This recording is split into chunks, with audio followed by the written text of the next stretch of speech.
The Snowflake Promise. In the quiet town of Banff, where the Rocky Mountains kissed the sky and snowflakes danced like whispers, lived Emily, a painter whose art was filled with dreams she never dared to chase.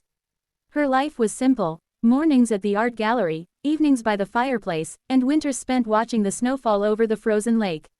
One December morning, as the town prepared for the Winter Lights Festival, Emily met Daniel, a wildlife photographer from Toronto who had come to capture the beauty of Banff's winter.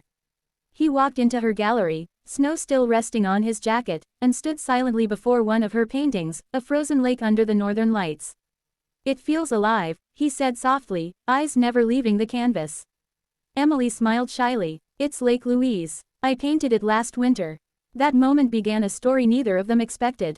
Daniel started visiting her gallery every day, finding excuses to bring her coffee or ask about her art.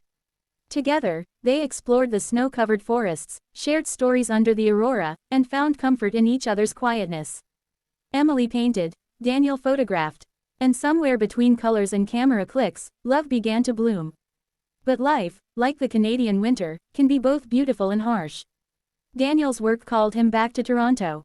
He promised to return in spring, after finishing his project. They stood together by the frozen lake the night before he left, watching snowflakes melt on their hands. "Every snowflake is different," Daniel whispered. "But they all fall together. No matter where I go, every snowflake I see will remind me of you." Emily smiled through her tears. "Then I'll paint every one I see, so you'll never be far away." Months passed. Letters became their lifeline, full of love, dreams, and plans for the future. But one stormy April night, Emily received a call. Daniel's helicopter, on assignment in the Yukon, had gone missing. Search teams tried for days, but the mountains remained silent. Banff seemed emptier than ever. Emily stopped painting. The world lost its color. But one evening, as spring sunlight touched the melting snow, she walked to Lake Louise, the place where they had promised forever. She looked up at the sky, tears mixing with the cold air, and whispered, "You promised to return." At that moment, a single snowflake, late, fragile, and glistening, landed on her palm. And she smiled, believing it was his way of keeping that promise. Years later, Emily's most famous painting hung in the National Gallery of Canada, titled, "The Snowflake Promise."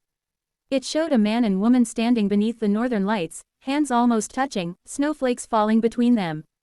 Visitors often said the painting felt alive, as if love itself breathed through it. And somewhere, perhaps in the whispers of the wind or the shimmer of snow, Daniel was still there, loving her across every flake that fell.